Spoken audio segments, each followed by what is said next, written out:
जय हिंद दोस्तों, welcome to Shaurya classes. आज का हमारा टॉपिक है BA programme first year first semester का। विषय का नाम है इतिहास। जी हाँ, हिस्ट्री का बीए प्रोग्राम फर्स्ट सेमेस्टर का। बुक का नाम है प्राचीन भारतीय इतिहास के प्रारंभिक काल से लेके 300 सीई तक, अर्थात ईसा पूर्व तक। आज हम बात करते हैं इस चैप्टर की यूनिट 3 की। अक्सर देखा गया है कि ये क्वेश्चन बार बार एग्जाम में देखने को मिला है। अभी तक हम BA programme first year first semester की 2 वीडियो और लेके आ चुके हैं, 2 से 3 वीडियो लेके आ चुके हैं, और इस पूरी बुक की हम 6 से 8 वीडियो लेके आने वाले हैं, जिसमें पूरी बुक कवर की जाएगी। अभी तक अगर आपने वो वीडियो नहीं देखा है तो चैनल के प्लेलिस्ट में जाइए, उस वीडियो को आप देख सकते हैं। वहाँ पे आपको काफ़ी आसान शब्दों में बताया गया है कि इतिहास क्या है और इतिहास को किस प्रकार से पढ़ा जाए। आज हम बात करते हैं हड़प्पा सभ्यता की। इस चैप्टर का नाम है हड़प्पा सभ्यता, प्रारंभिक शहरीकरण, नगर नियोजन, अर्थव्यवस्था, संस्कृति और उसका पतन। अक्सर देखा गया है कि हड़प्पा सभ्यता के बारे में भारत में भिन्न भिन्न जो प्रतियोगिता होती हैं गवर्नमेंट जॉब, उनमें इसके संबंधित क्वेश्चन देखने को मिलते हैं कि हड़प्पा सभ्यता क्या है, इसका नामकरण क्या है। कुछ लोगों को लगता है कि हड़प्पा सभ्यता कौन सी है, सिंधु घाटी सभ्यता कौन सी है, या फिर ताम्रपाषाण सभ्यता कौन सी है। अलग अलग इसके नाम हैं। आज हम इन सभी बातों का यहाँ पे जानने की कोशिश करते हैं कि वास्तव में हड़प्पा सभ्यता क्या है, ये कहाँ से कहाँ तक फैली हुई है। जब भी हम इतिहास की बात करते हैं तो इतिहास में किसी सभ्यता के बारे में जानकारी हमें तब पता चलती है जब हमारे सामने उस सभ्यता के कोई प्रूफ होते हैं, कुछ एविडेंस होते हैं। जी हाँ, अगर कोई सभ्यता है वो कितने साल पुरानी है, इसका हमें पता चलता है रेडियो कार्बन विधि के द्वारा। जी हाँ, रेडियो कार्बन विधि एक ऐसी विधि है जिस विधि के माध्यम से कोई भी इतिहासकार ये पता लगा सकता है कि जो अवशेष मिले हैं वो कितने साल पुराने हैं। 100 साल पुराने हैं, 1000 साल पुराने हैं, 2000 साल पुराने हैं, 5000 साल पुराने हैं। हम कैसे कह सकते हैं कि भारत की सबसे पुरानी जो सभ्यता है वो हड़प्पा सभ्यता ही है? वो हमें पता चलता है रेडियो कार्बन विधि के द्वारा। अब हम बात करते हैं जो इतिहासकार है। इतिहासकारों ने बताया है कि भाई हड़प्पा सभ्यता को 3 श्रेणियों में बांटा हुआ है। एक श्रेणी को बोलते हैं अर्ली हड़प्पा, एक श्रेणी को बोलते हैं मिच्योर हड़प्पा, एक श्रेणी को बोलते हैं लेट हड़प्पा। जी हाँ, हिंदी में पूर्व हड़प्पा, दूसरा है परिपक्व हड़प्पा और है उत्तर हड़प्पा। तो कुछ इतिहासकारों के अनुसार जो हड़प्पा सभ्यता का समय पीरियड है वो है 3500 ईसा पूर्व से लेकर 2600 ईसा पूर्व। जी हाँ, 3500 BCE से लेकर 2600 BCE। अब आपको ये जानना जरूरी है कि ईसा पूर्व और ईसवी होता क्या है।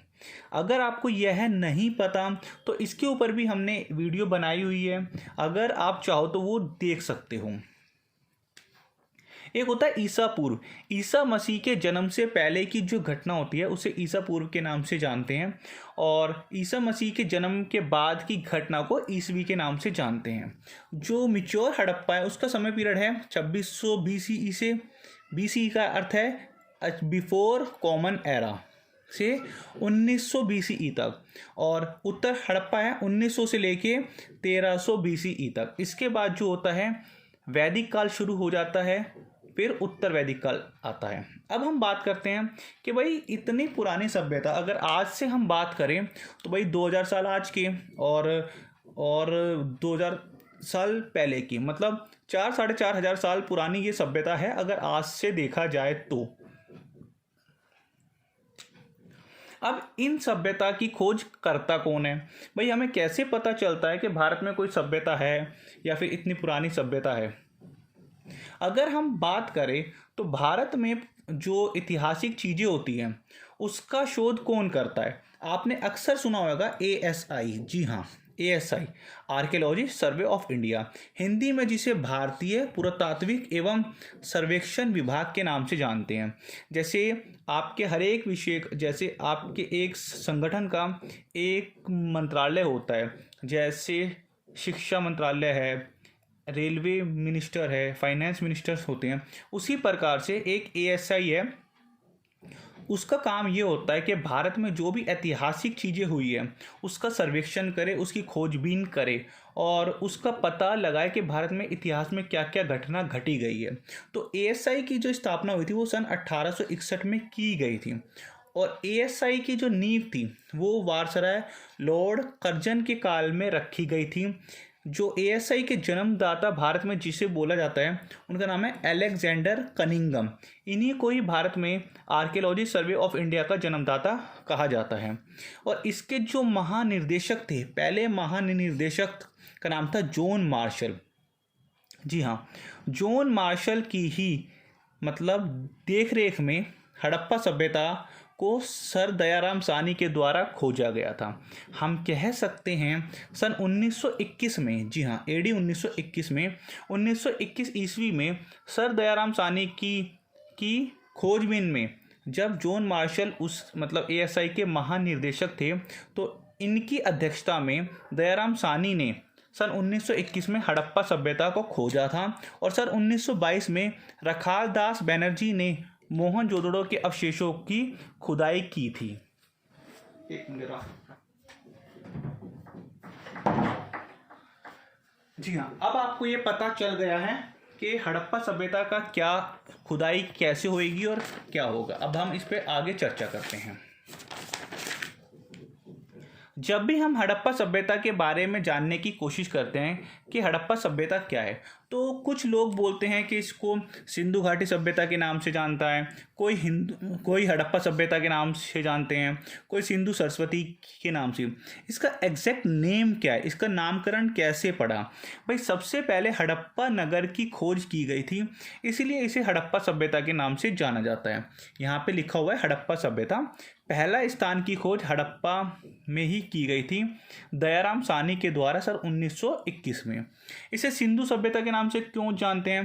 क्योंकि भाई सिंधु नदी के आसपास के क्षेत्रों में ही ये सभ्यता फली फूली, इसलिए इस सभ्यता को सिंधु सभ्यता के नाम से भी जाना जाता है। अब बात है, कुछ इतिहासकार इसको सिंधु सरस्वती सभ्यता के नाम से भी जानते हैं।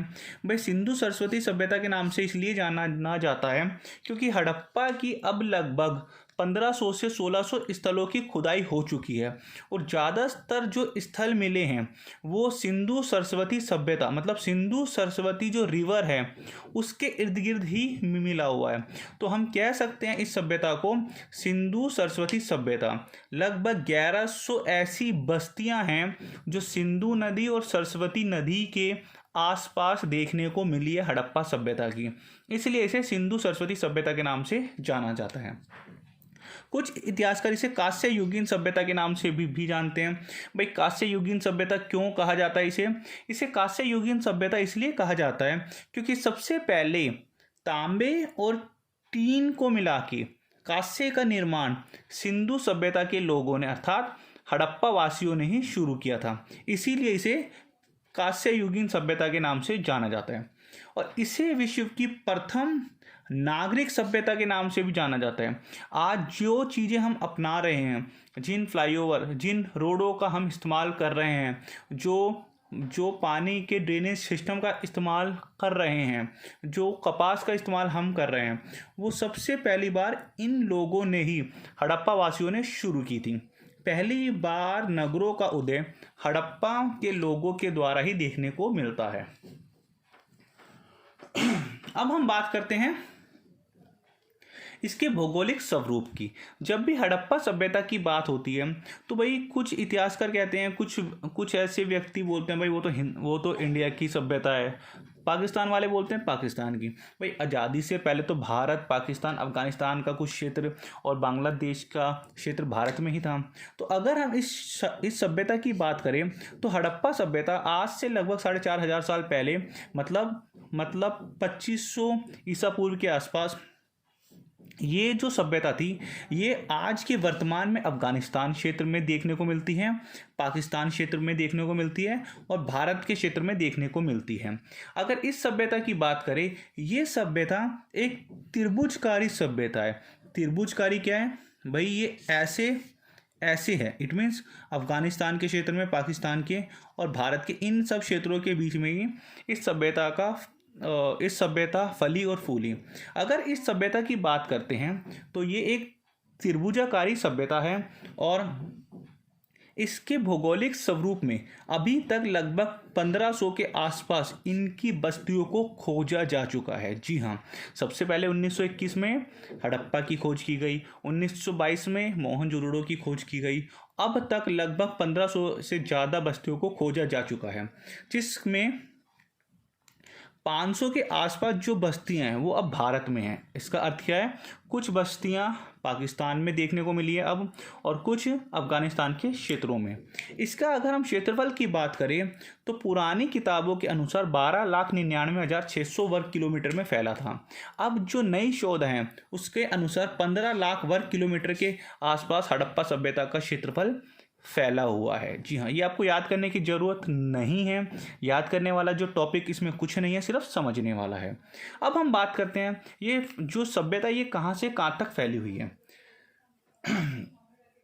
अगर हम बात करें कि हड़प्पा सभ्यता का अगर हम पूर्वी पॉइंट मतलब ईस्ट, वेस्ट, नॉर्थ और साउथ, अगर हम ईस्टर्न पॉइंट की बात करें तो आलमगीरपुर में इसका आखिरी पॉइंट है जो कि यूपी में पड़ता है। अगर हम इसके वेस्टर्न पॉइंट की बात करें तो सुतकांगे डोर जो कि बलूचिस्तान में है, वहाँ पे इसका वेस्टर्न पॉइंट है। और अगर हम नॉर्थर्न पॉइंट की बात करें तो जम्मू कश्मीर के मांडा एक क्षेत्र है, वहाँ पे इसका नॉर्थर्न पॉइंट देखने को मिलता है। और अगर हम इसका साउथर्न पॉइंट देखने की बात करते हैं तो महाराष्ट्र में तैमाबाद एक क्षेत्र है, वहाँ इसका साउथर्न पॉइंट है। तो हम कह सकते हैं कि पूर्वी साइड का हड़प्पा सभ्यता का जो अंतिम जो बस्ती है मतलब उसका नाम है आलमगीरपुर। इसके बाद पूरब में और कोई बस्ती देखने को नहीं मिलती। इसी प्रकार से पश्चिम में जो अंतिम बस्ती है वो बलूचिस्तान में है, उत्तर में जो अंतिम बस्ती है वो है मांडा में, जम्मू एंड कश्मीर में, और साउथ में जो अंतिम बस्ती है वो है महाराष्ट्र में। तो इन्हीं क्षेत्रों के बीच में ही हड़प्पा की अनेकों बस्तियां का उदय हुआ। अगर हम पूरब से पश्चिम की बात करते हैं तो ये जो चीज़ है लगभग 1600 किलोमीटर तक ये फैली हुई है। और अगर हम ऐसे बात करते हैं उत्तर से दक्षिण की तो लगभग 1400 किलोमीटर तक ये फैली हुई है। अगर आपको वीडियो पसंद आए, वीडियो समझ में आए तो प्लीज़ वीडियो को लाइक कीजिए, चैनल पे नया है तो सब्सक्राइब कीजिए, और हाँ, शेयर करना मत भूलिएगा। लाइक करो मत करो, शेयर करो मत करो, प्लीज़ यार कमेंट जरूर कर दे करो। आपके कमेंट्स हमें मोटिवेशन का काम करते हैं। अब हम बात करते हैं हड़प्पा सभ्यता के प्रमुख नगर कौन से हैं। जब भी हम हड़प्पा सभ्यता की बात करते हैं तो हमारे मन में आता भाई हड़प्पा भी है, मोहनजोदड़ो भी है, चनहुंदड़ो भी है, लोथल भी है, कालीबंगा भी है, बनावली भी है। इतने सारे नाम हमें याद नहीं होते। तो हड़प्पा सभ्यता के कुछ 5 से 7 नाम ऐसे हैं जो कि मेजर नाम हैं, जो कि हमें याद करने चाहिए, जहाँ से बहुत ज़्यादा चीज़ें देखने को मिली हैं। जैसे हड़प्पा तो आपको याद हो जाएगा, हड़प्पा है, मोहनजोदड़ो है, चनहुंदड़ो है, लोथल है, कालीबंगा है, बनावली है, धोलावीरा है, बालाकोट है, सुतकांगेडोर है, कोट दीजी है, राखीगढ़ी है, रंगपुर है, रोपड़ है, सुरकोटड़ा है, आलमगीरपुर है, और ऐसे ना जाने कितने नाम हड़प्पा सभ्यता के प्रमुख नगरों में हैं। तो आप अगर 4-5 के भी नाम लिख के आ जाते हो, जैसे हड़प्पा, मोहनजोदड़ो, चंदहुंदड़ो, लोथल, कालीबंगा, तो ये भी आपके लिए इनफ होगा। अब हम बात करते हैं इतने सारे नगरों के साथ साथ हड़प्पा सभ्यता की सामाजिक स्थिति कैसी थी।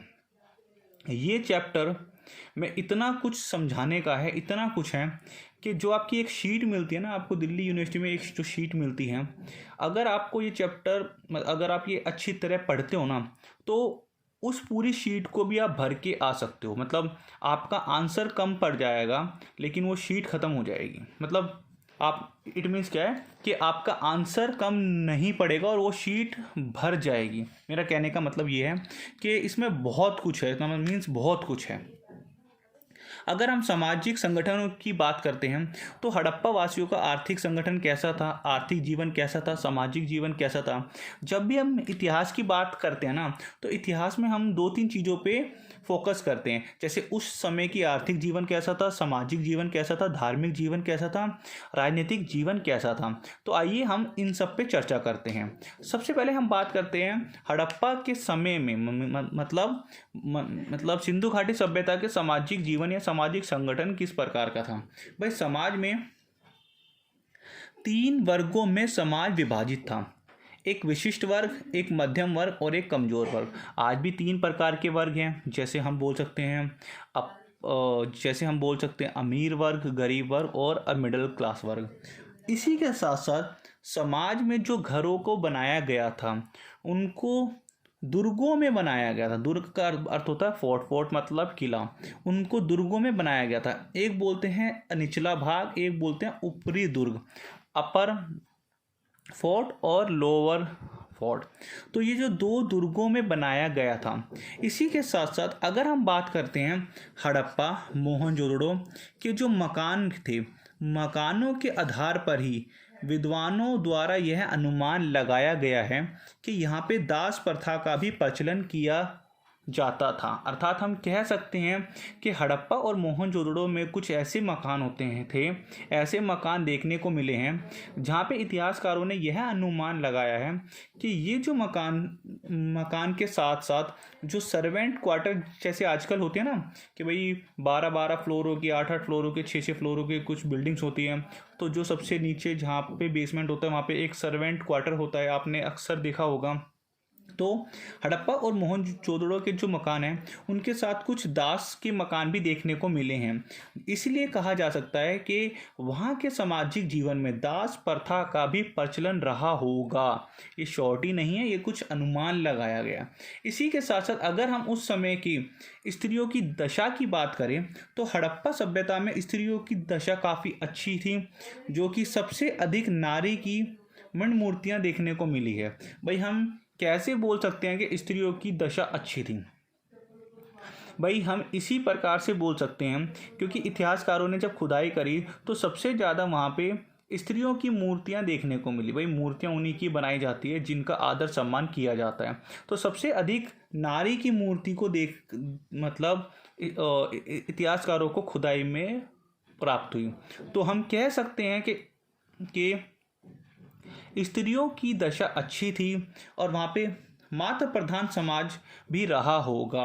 मातृ प्रधान समाज जैसे आजकल पितृ प्रधान समाज होता है, मतलब समाज के ऊपर एक पुरुष का अधिकार होता है। एक परिवार में एक पुरुष ही मतलब सर्वोत्तम होता है, उसी का ही निर्णय अंतिम होता है।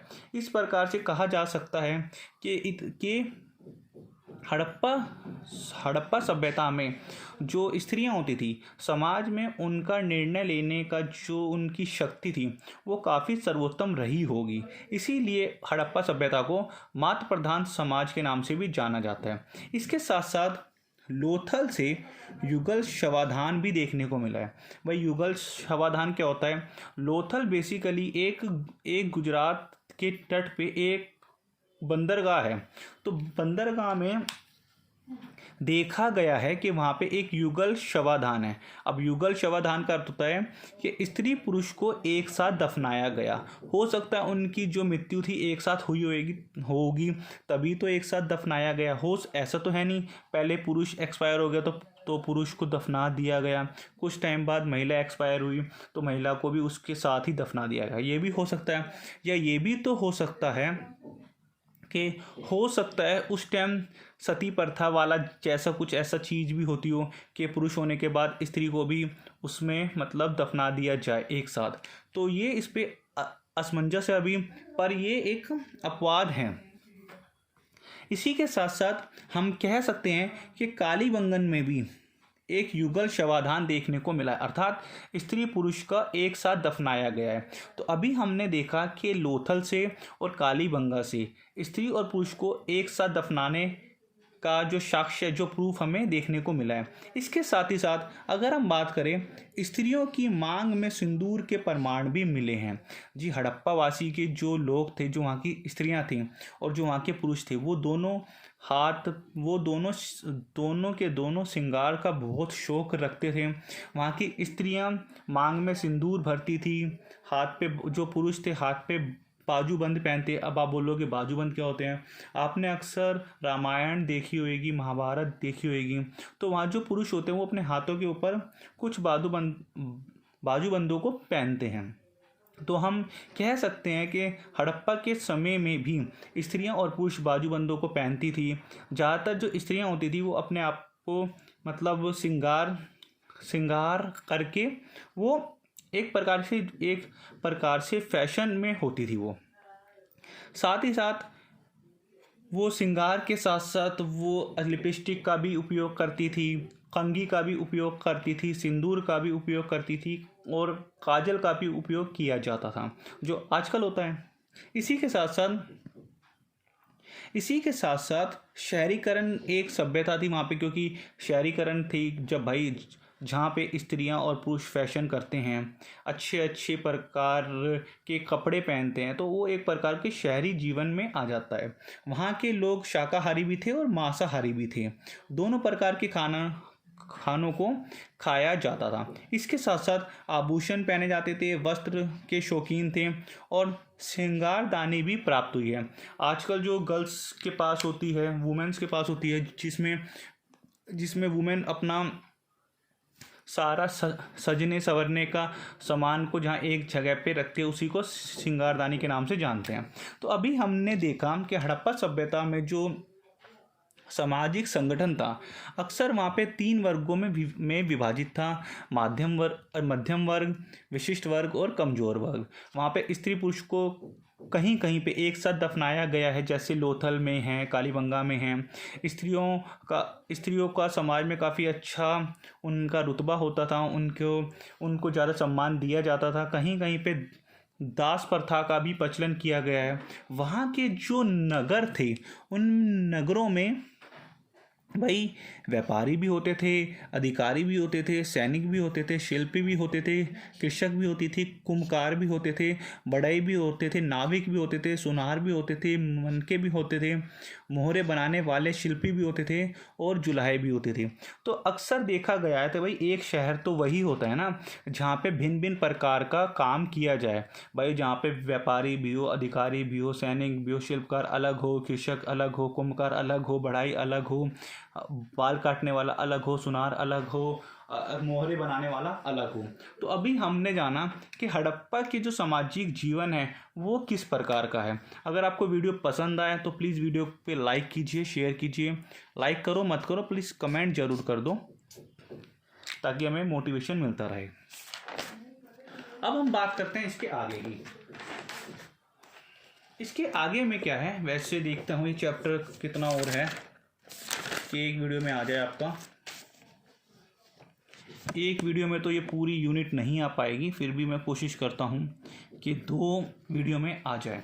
अब हम बात करते हैं इसके आर्थिक जीवन की। भाई आर्थिक जीवन किस प्रकार का था। जब हम आर्थिक जीवन की बात करते हैं तो हम उस समय की गतिविधियों की बात करते हैं कि उस समय किस प्रकार का व्यवसाय था, लोग बाग अपनी जीविका किस प्रकार से अर्जित करते थे, अपना इनकम का सोर्स उस टाइम पे क्या क्या था। तो हड़प्पा वासी में क्या था, वहाँ पे जो कृषि थी वो अत्यंत विकसित अवस्था में देखने को मिली है।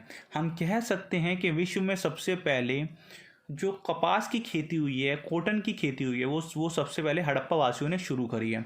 हड़प्पा वासियों ने जो कृषि जो मतलब करते थे वो कृषि पशुपालन के द्वारा और शिल्प, वो वहाँ के लोग कृषि करते थे, पशुपालन करते थे, शिल्पकार भी थे और व्यापार भी थे।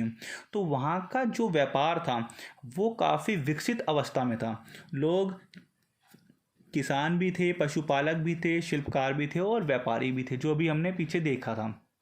इसके साथ साथ वहाँ के लोग चावल से भी परिचित थे। कुछ किताबों में है कि चावल से परिचित नहीं थे, लेकिन आधुनिक किताबों से पता चलता है कि वहाँ के लोग चावल से भी परिचित थे। लोथल से चावल की कुछ अवशेष मिले हैं। साथ ही साथ रंगपुर से भी चावल की भूसी भी प्राप्त हुई है। इसके आधार पे कहा जा सकता है कि हड़प्पा वासी चावल से परिचित थे। इसके साथ साथ अगर वहाँ पे कृषि की बात करते हैं तो कृषि वहाँ पे लकड़ी के हलों के द्वारा की जाती थी, क्योंकि उस टाइम पे लोहे का उपयोग तो नहीं शुरू किया गया था, ना ही लोहे की खोज की गई थी। और हड़प्पा वासी उस समय 9 प्रकार की फसलों को उगाना जानते थे। जी हाँ, गेहूं की 3 किस्में, जौ की 2 किस्में, कपास, खजूर, तरबूज, मटर, राई, सरसों, तिल, इन सब चीज़ों को उगाना हड़प्पावासी जानते थे और इन सब चीज़ों का वो उपयोग करते थे। इसी के साथ साथ वह पशुपालन भी करते थे। अभी मैंने आपको बताया भाई, वो कृषि करते थे, पशुपालन करते थे, शिल्प करते थे और व्यापार। अगर कृषि की बात करो तो उसका पॉइंट ये आ गया, अगर पशुपालन की बात करो उसका पॉइंट ये आ गया, अगर शिल्प की बात करो तो उसका पॉइंट यहाँ आ जाएगा, अगर व्यापार की बात करो तो यहाँ पे आ जाएगा। तो वहाँ पे जो पशुपालन किया जाता था ना, बैल के माध्यम से किया जाता था, गाय के माध्यम से, भैंस, बकरी, भेड़, सूअर, कुत्ते आदि, ये सब लोग पशुपालन करते थे। अर्थात वह जो लोग थे वो गाय, भैंस, भेड़, बकरी, सूअर, कुत्ते आदि से परिचित थे, वो उनको पाला भी किया करते थे। इसी के साथ साथ अब हम बात करते हैं शिल्प एवं उद्योग धंधे की। अगर हम हड़प्पा सभ्यता के उद्योगों की बात करें तो भाई उद्योग किस प्रकार के थे। उद्योगों में क्या था, सबसे प्रमुख उद्योग था वस्त्र उद्योग। मैंने आपको बताया कि विश्व में सबसे पहले कपास की खेती हड़प्पा के लोगों ने शुरू करी। तो कपास मतलब कॉटन से ही वस्त्रों का निर्माण किया गया। वहाँ के वस्त्र इतने ज़्यादा अपडेटेड वस्त्र होते थे कि वो वस्त्रों के ऊपर कढ़ाई भी किया करते थे। जी हाँ, कढ़ाई। आजकल आपने एम्ब्रॉयडरी देखी होगी भिन्न भिन्न प्रकार के वस्त्रों के ऊपर।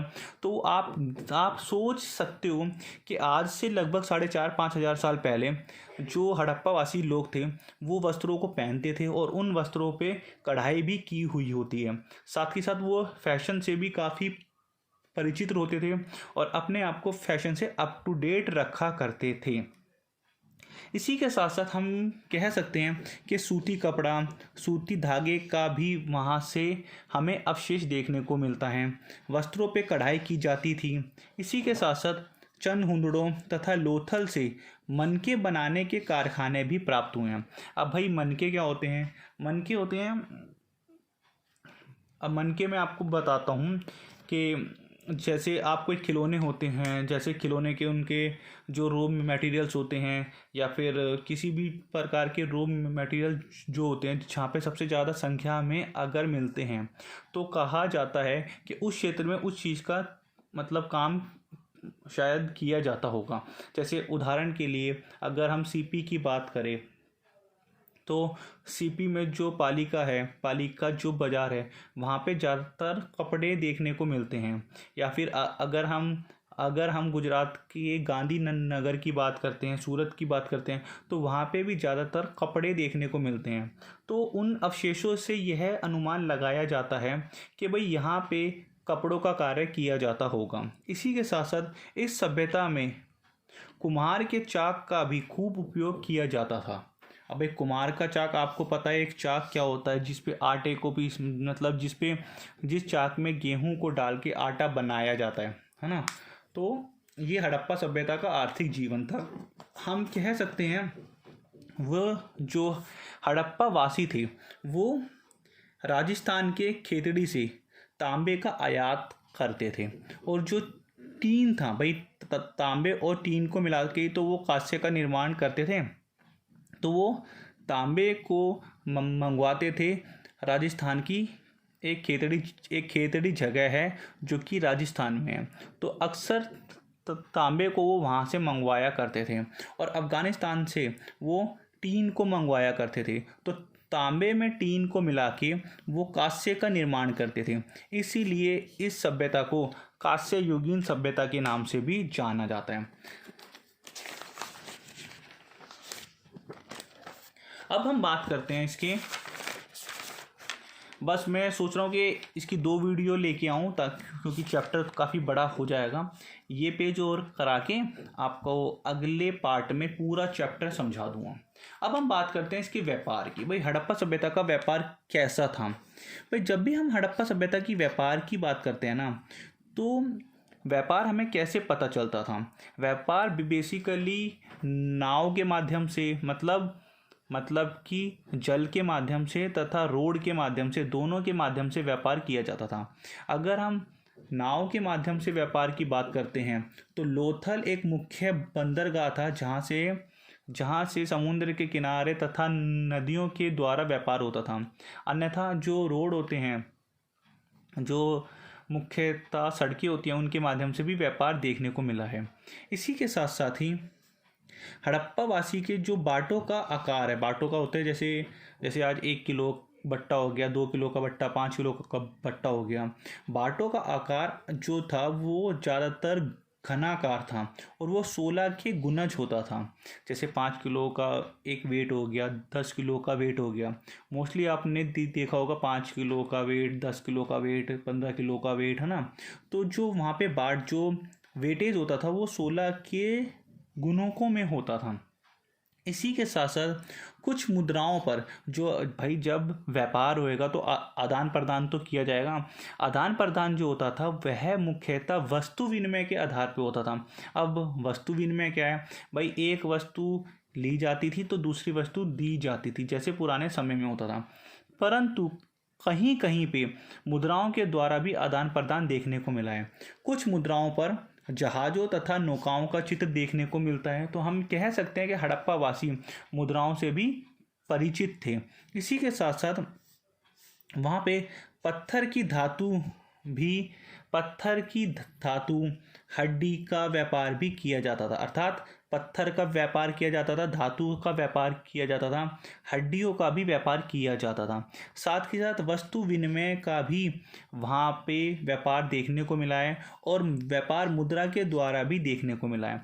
हम कह सकते हैं कि हड़प्पा वासी पत्थर का व्यापार करते थे, धातुओं का व्यापार करते थे, हड्डी का भी व्यापार, मतलब हड्डी का अर्थ है कि हड्डियों से बने हुए आभूषणों का व्यापार करते थे, इसके साथ साथ वस्त्रों का भी व्यापार करते थे। साथ ही साथ वस्तु विनिमय के माध्यम से वह व्यापार करते थे और कहीं कहीं देखने को मिला है कि वो मुद्रा के माध्यम से भी व्यापार किया जाता था। भाई अभी भी ऐसा ही होता है ना। इसी के साथ साथ वहाँ वह पहियों से भी परिचित थे। पहिए आप समझते हो जो कि सर्कल में होते हैं, लेकिन वहाँ के जो पहिया था वो ठोस ना होकर वो ठोस होता था, ना कि उसमें तिल्लियाँ होती थी। जैसे आजकल साइकिल का पहिया होता है या फिर बाइक का जो एक टायर होता है उसमें तिल्लियाँ देखने को मिलती हैं, परंतु उनके जो पहिए होते थे वो ठोस होते थे, उनमें तिल्लियाँ देखने को नहीं मिलती थी, हालांकि वो भी गोली होते थे। अब हम बात करते हैं कि हड़प्पा वासी किस किस प्रकार का व्यापार करते थे। भाई वो सूती वस्त्रों का व्यापार करते थे, हाथी दांत की बनी हुई वस्तुओं का व्यापार करते थे, इमारती लकड़ियों का व्यापार करते थे, और जो व्यापार है वो मैं आपको बता चुका हूँ, आदि चीज़ों का निर्यात भी करते थे। अब हम बात करते हैं कि हमें कैसे पता चला कि भाई हड़प्पा वासी सुमेर से भी भाई व्यापार करते थे। आपने मेसोपोटामिया की सभ्यता सुनी है, सुमेरियन की सभ्यता सुनी होगी, जो कि हड़प्पा सभ्यता के समकालीन है। अब आप बोलोगे समकालीन होता क्या है। जैसे मैं बताऊं आपको कि आज की जो जनरेशन है उन्होंने रोहित शर्मा की भी कैप्टेंसी को देखा है और इसके साथ साथ MS धोनी की भी कैप्टेंसी को देखा है। तो जब एक ही समय में दो ऐसी चीज़ें होती हैं, मतलब आसपास ही होती है, तो उसे समकालीन के नाम से जानते हैं। तो उसी टाइम पे सुमेरियन जो सभ्यता थी वो इसके आसपास की थी, इसी के समय में थी हड़प्पा सभ्यता के। उनसे ये आदान प्रदान करते थे, उनके साथ ही व्यापार करते थे। हमें पता कैसे चला भाई, सुमेरियन जो अभिलेख है, सुमेरियन सभ्यताओं ने अपने अभिलेखों में लिखा हुआ है कि एक सूर्य उदय का एक क्षेत्र है, एक सूर्य उदय का देश है जो कि साफ सुथरे, जिसको नगरों का स्थान के नाम से वो जानते हैं, जहाँ पे हाथियों का भी बहुत ज़्यादा भरमार देखने को मिलते हैं। भाई सुमेरियन अभिलेखों में ऐसा पढ़ा गया है कि एक ऐसा देश है जहाँ से सूर्य उदय होता है, जहाँ पे साफ सुथरे नगर है, जहाँ पे हाथियों की संख्या बहुत अधिक है। तो वो जो देश है वो हड़प्पा सभ्यता के बारे में ही बात कर रहे थे। अगर आपको ये वीडियो पसंद आए तो लाइक कीजिए, शेयर कीजिए, यार कमेंट कर दो बस कि एक वीडियो कैसी है और आपको समझ में आ रही है या नहीं। इसी के साथ साथ अब हम बात करते हैं सैंधव काल की, मतलब सैंधव कला की, कि हड़प्पा सभ्यता की कला किस प्रकार की थी, वो किस प्रकार की मोहरे बनाते थे, धातु की मूर्ति बनाते थे, कौन कौन सी मूर्तियाँ बनाते थे। अगर हम सैंधव सभ्यता की कला की बात करते हैं तो मैं एक काम करता हूँ कि यहाँ से जो टॉपिक है ना, ये टॉपिक मैं आपको दूसरी वीडियो से समझाता हूँ, क्योंकि इसके बाद आपका एक पेज हो रहा है, एक पेज हो रहा है, और कम से कम 3 पेज हो रहे हैं, तो ये काफ़ी वीडियो लंबी हो जाएगी। तो मैं चाहता हूँ कि इस वीडियो को मैं यहीं पे समाप्त कर दूँ। अगर आप 1 से 2 बार इस वीडियो को देखते हो तो आपको काफ़ी ईजिली ये पूरा टॉपिक समझ में आ जाएगा। आपके इतने सारे पॉइंट होएंगे कि आपकी आंसर शीट भर जाएगी, लेकिन आपके आंसर समाप्त नहीं होएगा एक सिर्फ हड़प्पा के ऊपर। तो अगर वीडियो पसंद आए तो इसको लाइक कीजिए, शेयर कीजिए, कमेंट जरूर कीजिए। मैं कोशिश करूँगा कि पूरी 6 से 8 वीडियो में पूरी बुक समाप्त कर दूँ। इसी प्रकार से फर्स्ट सेमेस्टर के, थर्ड सेमेस्टर के, फिफ्थ सेमेस्टर के, सेकंड, फोर्थ और सिक्स सेमेस्टर की, क्या वो बीए प्रोग्राम का कोई सा भी सब्जेक्ट हो और कोई सी भी यूनिट हो, सबके ऊपर वीडियो लेके अब रेगुलर आया जाए। और अगर आपको वीडियो अच्छी लगी तो प्लीज़ शेयर ज़रूर कीजिए। अगली वीडियो तक, तब तक के लिए जय हिंद, जय भारत।